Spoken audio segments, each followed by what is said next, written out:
Morning. Blimey, that's a bit of a close-up. How is everybody? I hope you're all okay. Sort my camera out. There we go. Welcome back. Looks like we've got a few people in from what I can see on my screen, so that's good. Everything is up and working.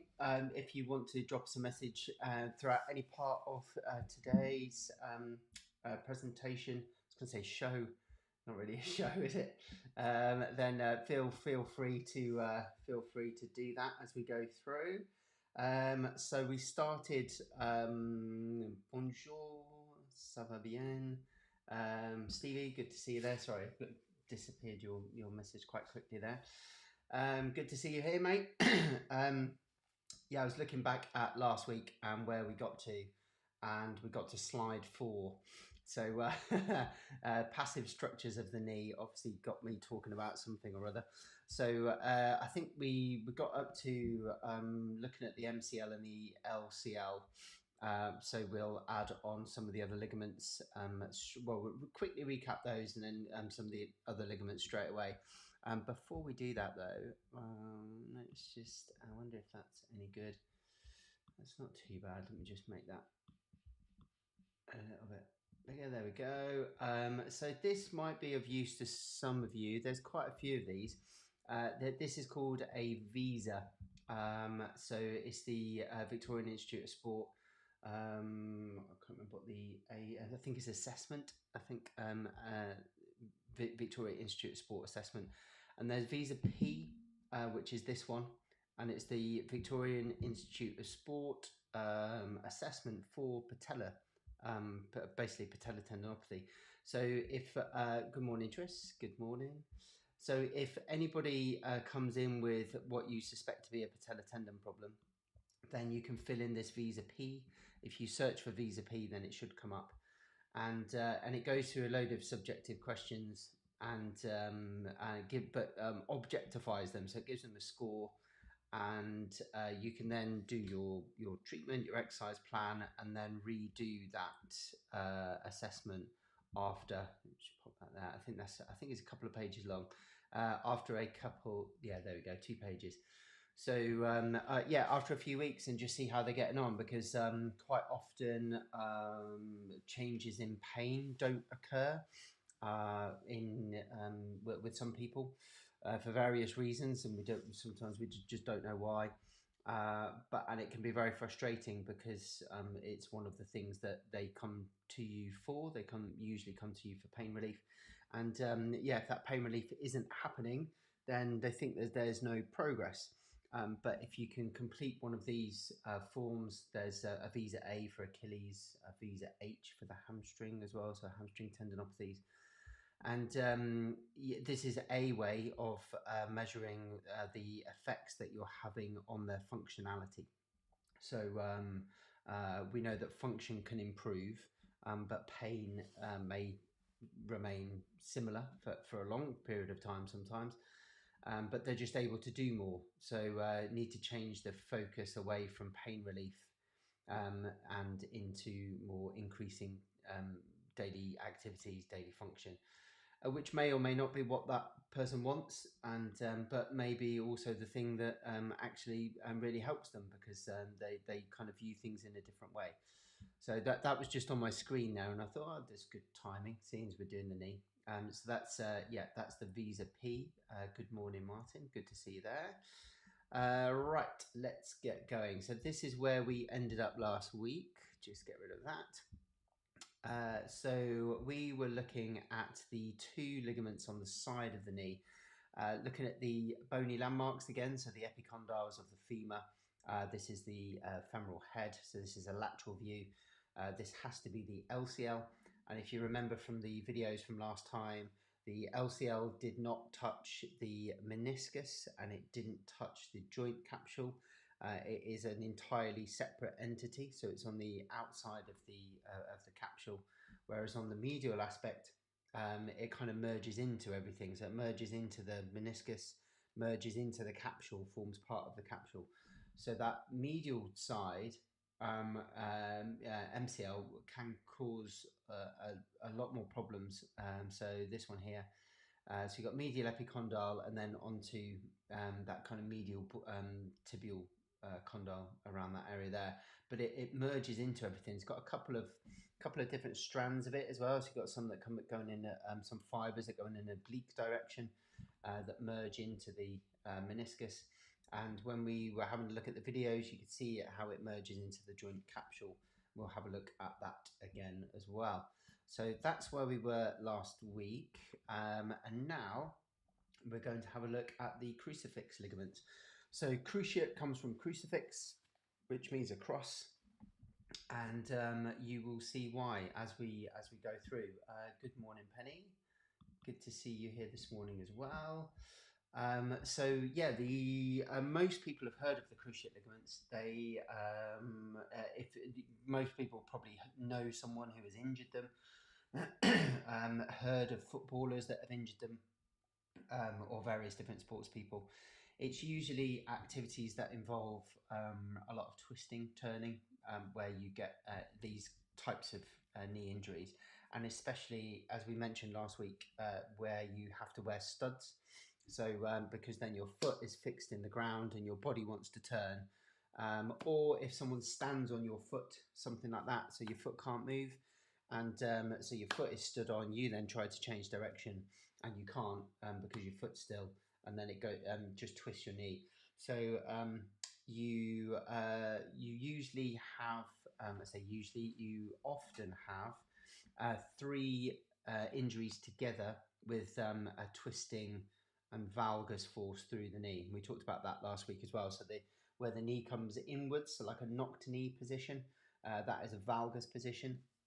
And if you're in that position, knee slightly bent, you have to be anyway, but to get into that position, and then a twisting force and maybe some impact as well, then you are very likely to injure your MCL, so your medial collateral ligament, your medial meniscus because it's attached to the MCL, and then also your anterior cruciate ligament, which is one of these that we'll talk about in a second. Very common in female sports. We used to think it was a purely biomechanical thing, so because the pelvis is wider in females, and so there is more of a valgus angle at the knee, but that's starting to become less and less of a risk factor, and starting to understand, there's more research going into women's sport, which is good, because most of the research that's been done is on 20-year-old males, because they're university students, and they were the ones that are available to be tested. So that's why a lot of our research is done on that kind of age range. But now, because of women's football especially becoming more and more popular, there's way more research going into it, and we're starting to figure out that it's not just the shape of their bodies. There's some other factors that why they're at a high. I mean, I think there's been like 3 England players this year having ACL injuries. Yeah, and yet you just don't hear about that kind of number in the men's game. So yeah, they're starting to drill down into the detail of that, which is good. How do I change my name? You'll have to do it via YouTube, so your Google account. Yeah. Good morning. Good morning. We've got the usual faces in. So I was going to mention as well. So a few of the guys that are in, and they're in every week, and you see their names pop up every single week. Some of them are part of the movement therapy diploma and or sports massage education. So we run 2 training companies basically. So the sports massage is the level 3 sort of introduction, and you get this every week as part of your sports massage course.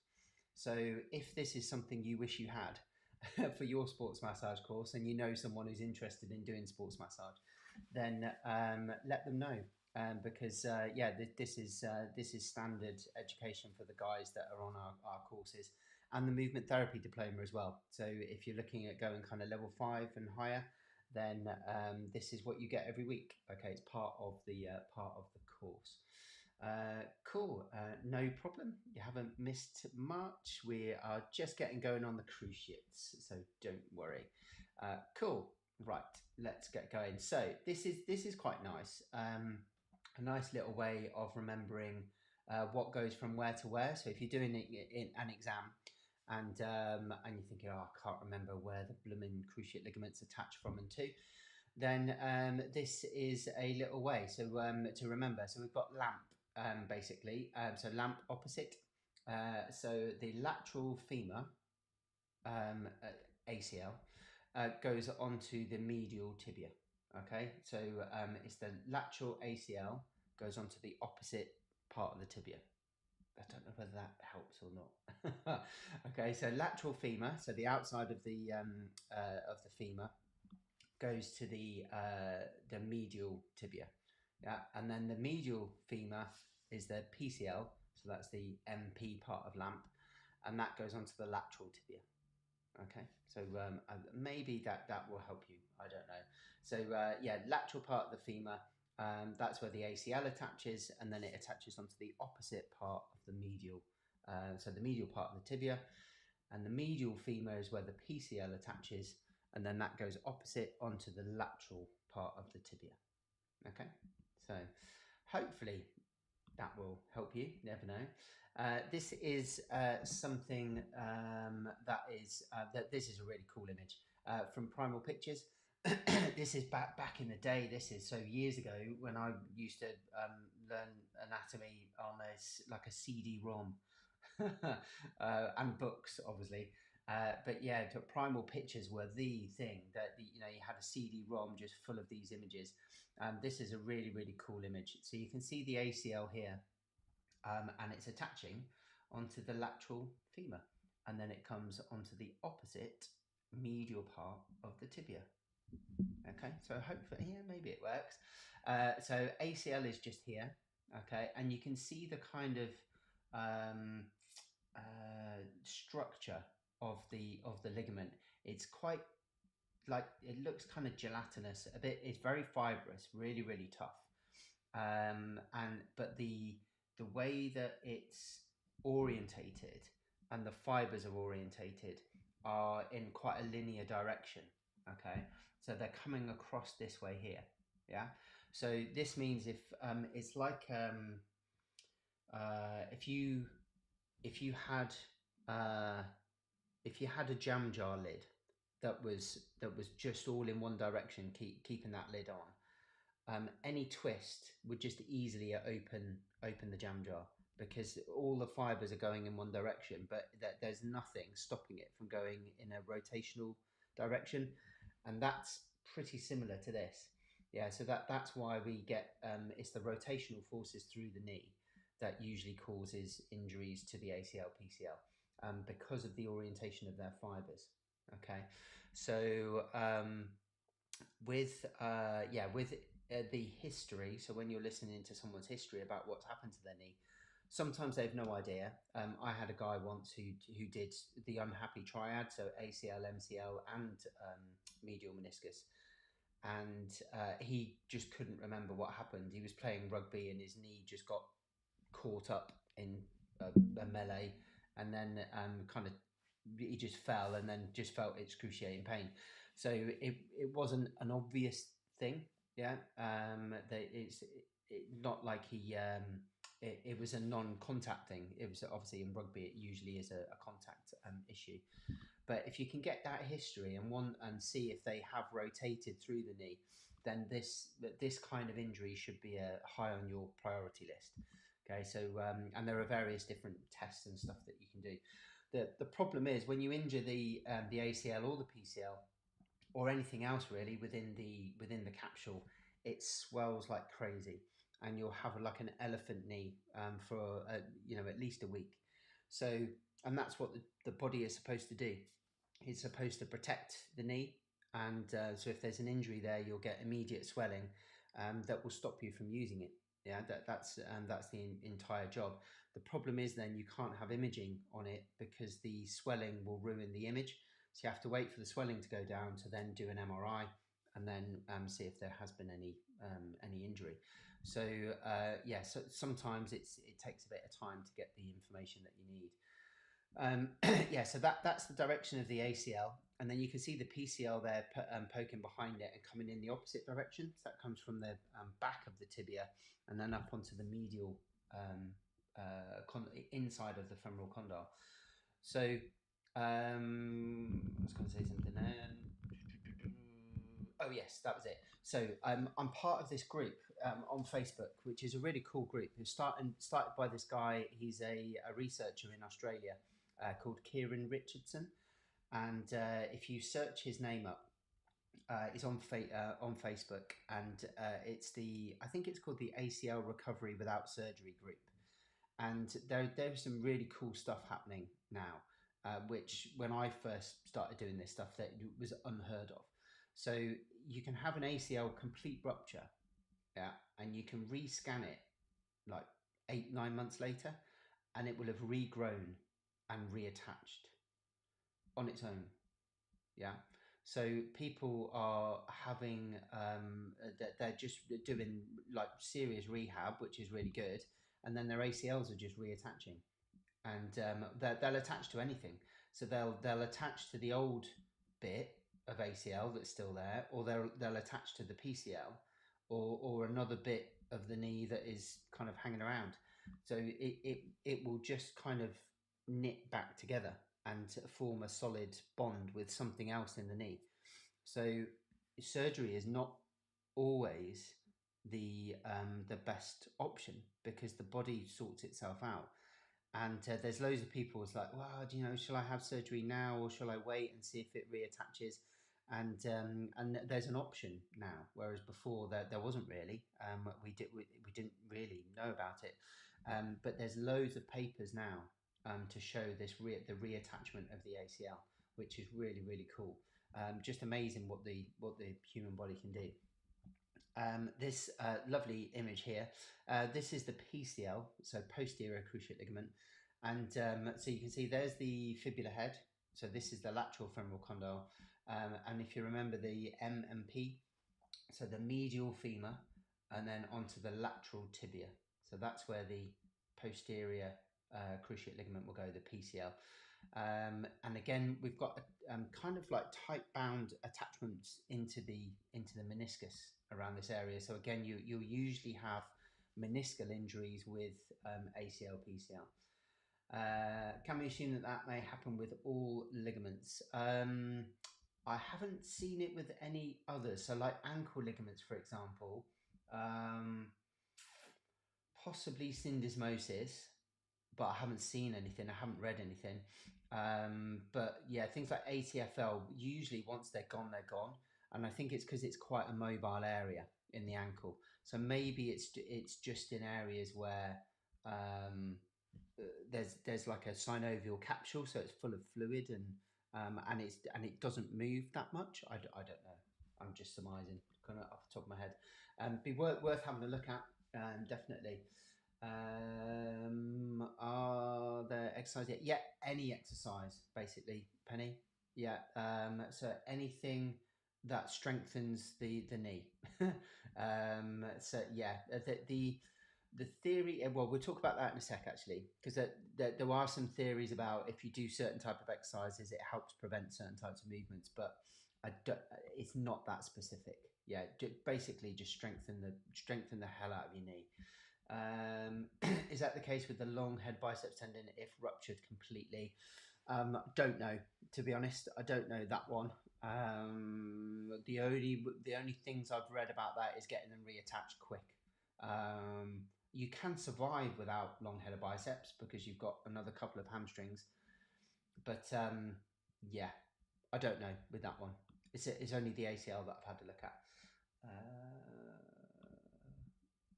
Oh, okay. Nice.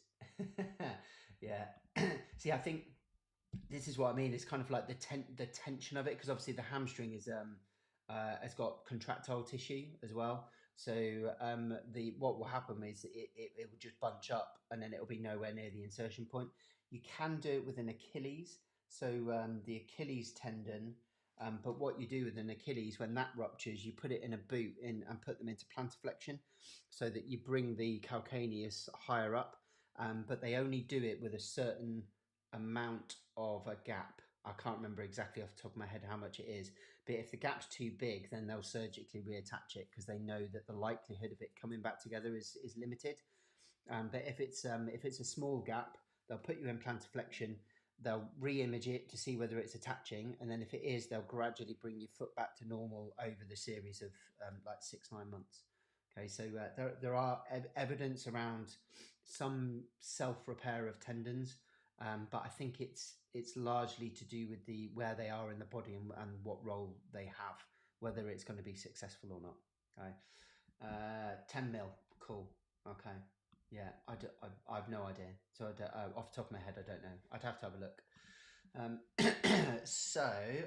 Cool. Right, let's have a look at this. We want that one. Okay, so just pause that there. We have got front of the knee. So there is your femur. So you've got the lateral condyle there, the medial condyle there, and we know that because that is the LCL. Okay, it has to be because it's not attached to anything. And then there is your fibula head. We talked about that previously. So lateral femoral condyle, medial femoral condyle. Here, sneaky and in there, that is your anterior cruciate ligament. And we know it's the anterior one because it attaches anteriorly. Okay, so it's on the medial part of the tibia and then goes backwards and attaches onto the lateral part of the femur, or the other way around. Starts on the lateral femur and then comes forwards and attaches onto the medial part of the tibia. Either way. Well, if you're using the acronym LAMP, then you need to start at the femur, otherwise it will get quite confusing. Okay, so that's your ACL just snuck up in there. There's your medial collateral ligament attached to your meniscus, and then there's the PCL coming through the back just there. So that's what they look like. This is a really cool one. So they've taken off some of the lateral femoral condyle, so you can see parts of the meniscus here. Okay, and we can get a view now right into the knee, so you can see the orientation of the fibers. So there's your ACL, just there. Okay, so lateral femur, ACL, medial tibia, so opposite from there to there. Okay, so that's where it attaches. Right, I'm just going to pause that there. So have a look at this. Look, so there's your the orientation of the fibers going in that direction there. There's the lateral, that's your fibula head. So this is the lateral part of the tibia. So if you imagine you've got your tibia there and then your femur on top and the orientation of those fibers going in that direction, what the ACL will stop is that movement. Okay, so it's the tibia going forward, and we call that an anterior translation. Okay, so one of the main jobs of the ACL is to reduce that movement there. Okay, so going back into Penny's question about the exercises, the theory is that what we can do to help with injury risk reduction, because we can't prevent injury, you try to use the muscles or exercise the muscles where there is a high risk of injury to the ACL. That will limit anterior translation dynamically. Okay, because obviously whilst you're moving around and doing your sport. So those muscles are the hamstrings. So hamstrings will attach down onto here and then onto the opposite side as well. So if they contract, they keep the tibia, they stop the tibia from translating anteriorly. Okay, so if we can provide the ACL with some muscle power to reduce that force as well, then the theory is it will reduce the risk of ACL injury. And it used to be quite a big thing, probably about 10 years ago. If you've not heard of it, there's something called the Nordic exercise, and they were basically thought that was the key to reducing ACL injuries. And there was a big group in Norway, the Oslo group, that did a load of research on ACL risk reduction in footballers, and they did absolutely tons of Nordic curls, and that's why they're called Nordic curls, because of where the research came from. So have a look for that. It's also that protocol for footballers is also in something called the F mark. Where is that? There we go. Let me just write this out for you. So if you deal with footballers, have a look for that. So it's something called the F mark, and it is a warm-up protocol. I think there's something like 10 exercises, and it's all specifically laid out. And they did loads of research in Africa on this, where they implemented the F mark series of standardized warm-up protocols, and then tracked through the rates of injuries with those players. So those that had done it and those that hadn't, and it was something ridiculous, like a 60% reduction in injury. Yeah, but using this F mark system, a big part of it was hamstring injuries, and a big part of the hamstring injury risk reduction was Nordics. Okay, and that's the theory why. It's since been further investigated, and more people have kind of looked into it in a bit more detail. And it's not the panacea, as with everything. Everyone kind of jumps on the bandwagon, and that's the thing that's going to help. It's not the panacea, but it certainly does help. Okay, so Nordics will help with reducing the risk of ACL injuries. Okay, so that's the first one. So that will stop anterior translation, and that's your ACL. And then your PCL around the back here, you can see how it's attaching into the meniscus around the back. So there's your PCL. So that intercondylar notch onto that medial part of the femur. And this one prevents posterior. Okay, so you've got your femur there, got your tibia there, and the PCL, because it's attached on the back of the tibia, will stop your knee from sliding backwards. Okay, it's a very unusual direction for your knee to slide. Okay, so in terms of injuries, you very rarely get a PCL injury unless it's an impact. So if you imagine if you're playing rugby and or football, and someone tackles you from the front and then goes really low and hits into your shin, then that will send your tibia backwards. Yeah. I think if you've got someone kind of 18, 20 stone crashing into your shin, I don't think any amount of muscle work is going to help to prevent that injury. In terms of non-contact injuries, very rarely does it happen. So that this is why we tend to focus more on the hamstrings and the posterior chain than we do on the anterior chain. But if you did want to prevent posterior tibial translation, guess what you would do? You would work on the muscles that cross the knee joint over the front, which are the quads. Okay, so this is what I mean, Penny, when I say it doesn't really matter, just strengthen the hell out of your knee. Okay, so if you think about it, where all the muscles attach, where they all come into, we want to make sure that the front of the knee is solid, the back of the knee is solid, and the side of the knee, the inside of the knee, where all the adductors. So any adductor, knee flexion, knee extension work, and then obviously linked in with the whole kinetic chain. Just do everything. Okay, do everything lower limb. Cool. So and that's why. Okay. So let's have a look at this. Yeah, so there's your ACL, there's your meniscus there as well. So the ACL, the MCL, PCL, have I missed any out? LCL, MCL, ACL, PCL, all of them together are working to passively stabilize the knee as it moves. Okay. There is a little bit of rotation in the knee as well, and we'll talk about that when we get to the muscles and popliteals. But the primary movements are flexion and extension. But at the same time as you're doing flexion and extension, you will get some rotation. Okay, but it is very minimal. Okay. Are you more susceptible to injury with hypermobility? Yes, definitely. Yeah. Your ligaments aren't doing the job that they should be doing. It over relies on the muscles The muscles then get fatigued. They start to really hurt. I've dealt with quite a few people with Ehlers-Danlos.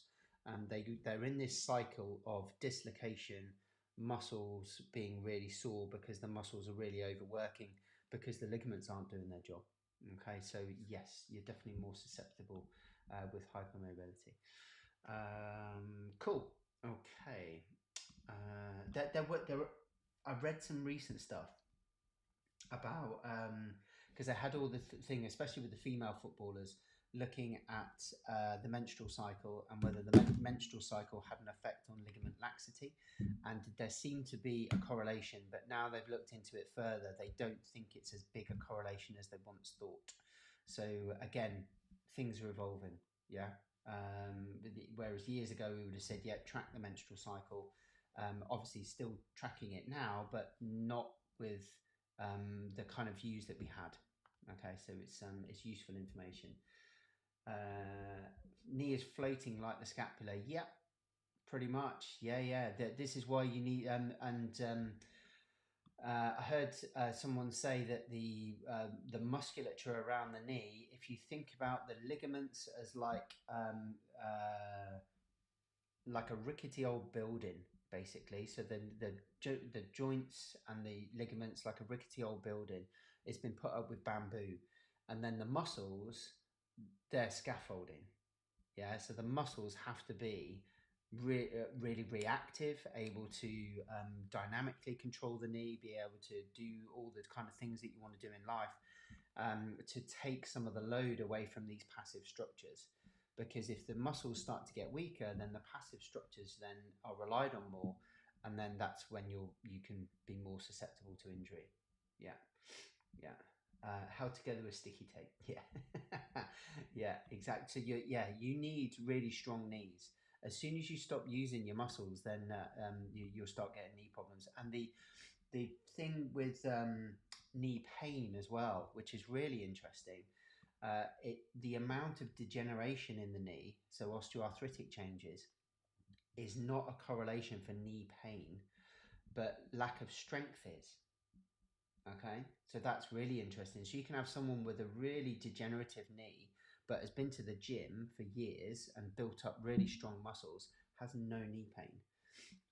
But then those that have got very little degeneration but weak muscles around the knee, they have knee pain.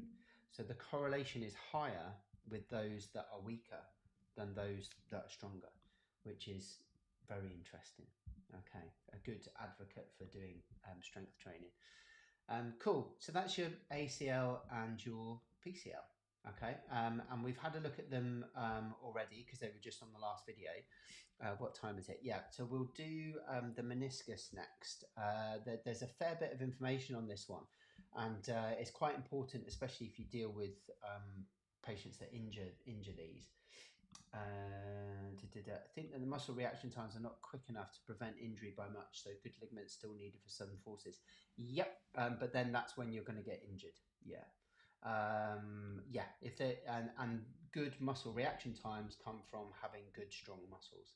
Yeah, so I'll just put that up there for a bit longer. So muscle reaction times are not quick enough to prevent injury by much, so good ligaments still needed for sudden forces. Yeah, but again, the muscles are designed to deal with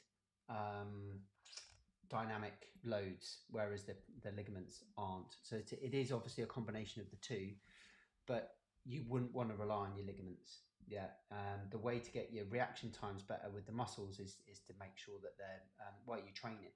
So, but to get good rate of force development in the muscles, they need to be strong. Yeah, so you've got to have good strength as a base. Yeah, so that's really key. That's a good question. So meniscus comes from the Greek meniscos, which means a crescent, and we've seen some of these crescents already on the videos. So they're fibrocartilaginous crescent-shaped plates. This is a top-down view of a knee, so we can see you've got the PCL come around here, ACL here, and you can see the meniscus is that they're attaching to each other as well. That'll be your patellar tendon around there, and into the intercondylar notches. So remember that bit on the tibia, that raised that raised bit in the middle. Your meniscus aren't fixed either, so they're not like stuck to the tibia. They move a bit, and they have to, because as your knee moves and it twists, if those meniscus just stayed still, then they would get injured all the time. So they have to move with the shape of the knee. Will strength help if cartilage is worn out? Yep, definitely. Yeah, you just have to modify the exercise. Yeah, absolutely.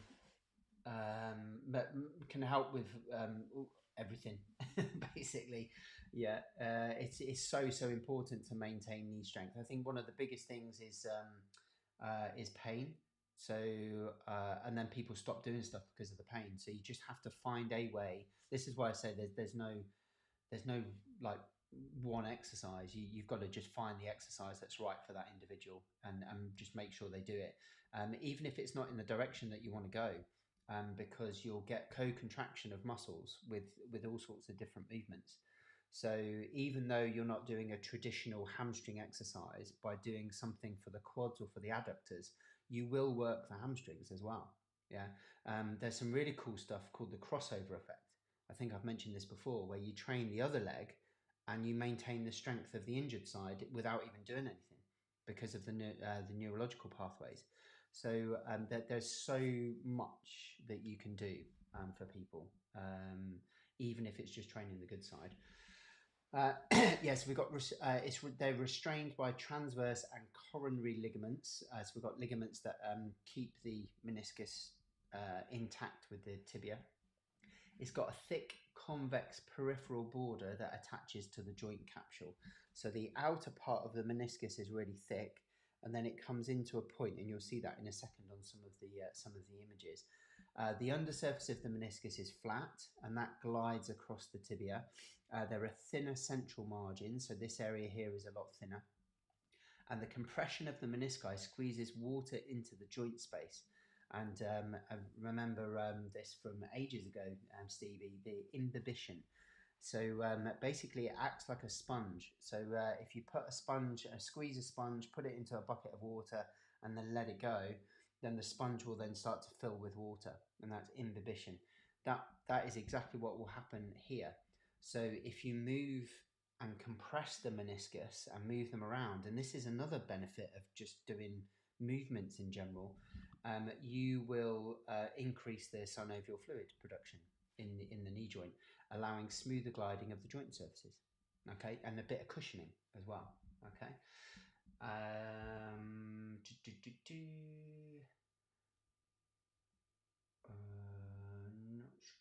Not sure what that response is in relation to, Martin. Is it thick convex peripheral border attaches to the joint capsule? Is it that bit? I think it might be that bit. Yeah, so it's convex at that point, and then concave in the middle. I think that's what it's on about there. Here is a view. So there's the cartilage of the knee. There's the meniscus.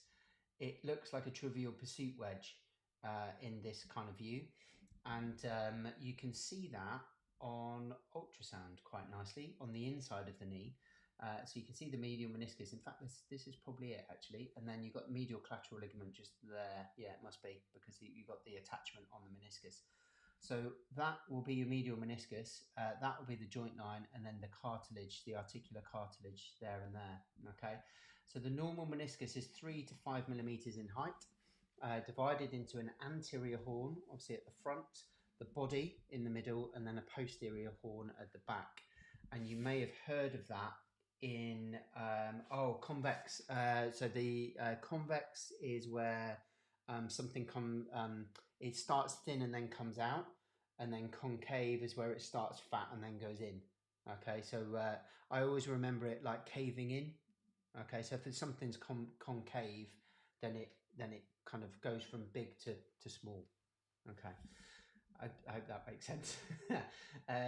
Yeah, you might have heard of these terms on MRI reports. So if anybody's ever given you their report, or you've had one, there'll be an injury to the anterior horn, posterior horn, whatever. So that's telling you the location of a tear usually. Okay, if there is an injury. The lateral meniscus covers 80% of the lateral tibial plateau, so we've got a large covering on the lateral side. The medial meniscus covers 60% of the medial tibial plateau, so slightly smaller. Yeah, wedge-shaped cross-section, so we can see that wedge shape here. Okay, so that's the wedge, that cheese piece, Trivial Pursuit piece. 70% of meniscus weight is water, 22% collagen, and then 1% glucosaminoglycans, which is just a kind of glue that's kind of sticking everything together.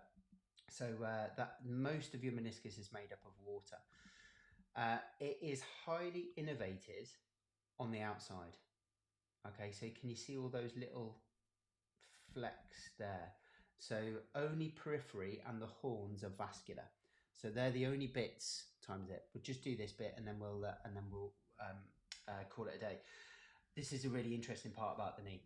So only periphery and horns are vascular. They're the only bits with the blood supply. Okay. Peripheral blood supply from medial and lateral genicular arteries, which we'll talk about later on. So they're basically the arteries that come off of the popliteal artery to supply the knee. The main source of nutrition is via diffusion from synovial fluid. Movement is medicine for the knee. Okay, you have to keep it moving because that's where the main source of your nutrients come from.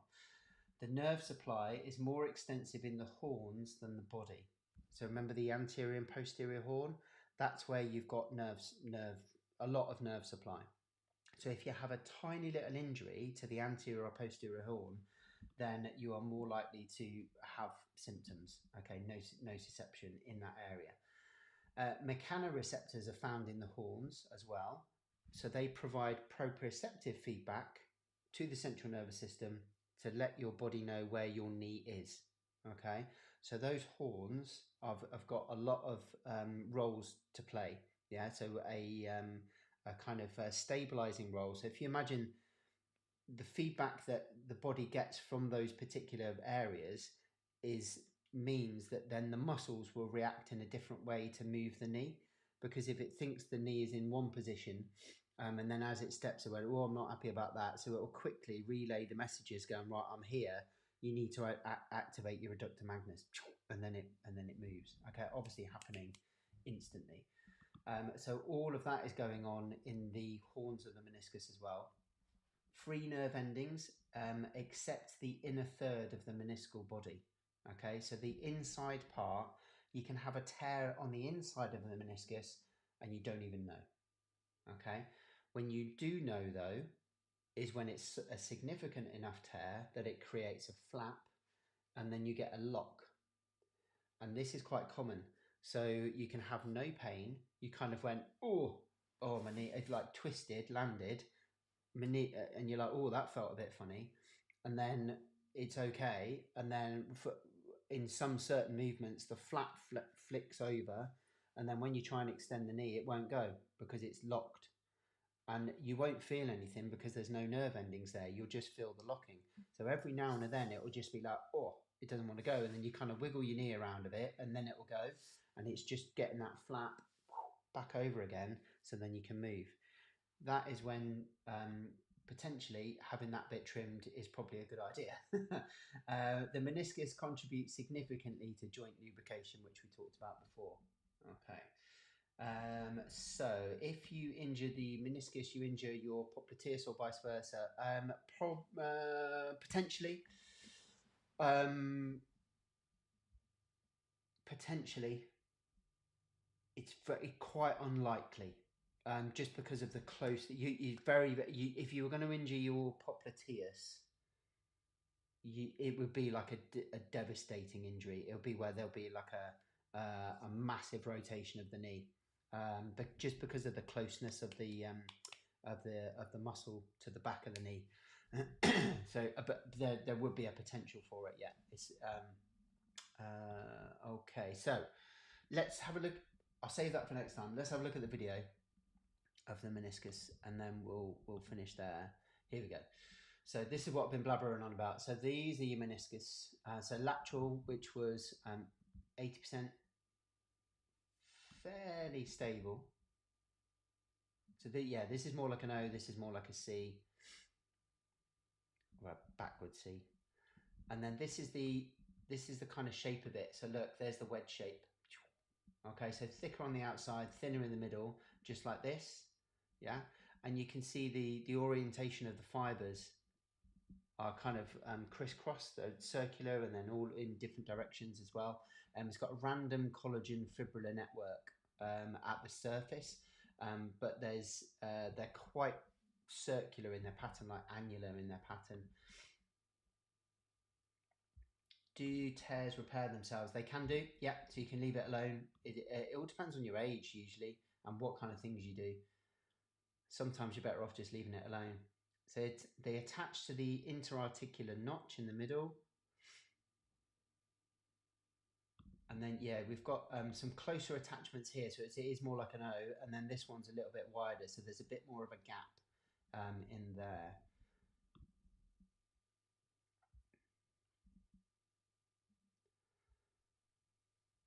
Yeah, so attached to the joint capsule above and below. And you can see that attaches to the MCL as well. Strong attachment to the capsule medially. Pretty mobile, pretty fixed, but there is a bit of movement on the inside. But the lateral one is a bit more mobile. I think that's it. Yeah, cool. And that's what your meniscus looked like. Okay, obviously without all the capsule and all of the fluid and everything like that. Yeah, cool. That went really quick today. Really quick. Okay, we're going to have a part 3. We've only got to the meniscus. So ACL, PCL, meniscus. We'll go over the meniscus again next week because there's a bit more to do as well. Hopefully that was useful. Some good questions there. Yeah, any questions like that about rehab and stuff? The thing is with all of these things, as you look into it more and more, and people go, "Oh, that's a good idea," and then they do it, they test it, we do it in practice, and then you go, "Well, actually, it's no good for that person. We have to do this," and so you kind of work out that actually anything is good, and it sounds quite lazy. It's got to be well programmed to make sure that they progress. But it's something that patients really struggle to get their head around because they think there's an order for doing things, and there isn't. There is no order. There is no recipe. Sometimes some exercises they're brilliant one week, and then the next week they hurt like hell. You think, what has gone on there? And it's just the nature of recovery is so random. So you have to be able to respond and be able to keep people upbeat and go, it's all right, don't worry, keep going through the program, even though inside you are too doubting yourself about what is going on with this person. But that's where the measurement stuff comes in, which is the thing that I was talking about right at the beginning. So if you've got something that clearly shows that they're improving function, then you're on the right pathway. Okay, so that's all we can do. Cool. Hopefully that was useful. I'll see you next Monday, 10 o'clock. More passive structures of the knee. See you later.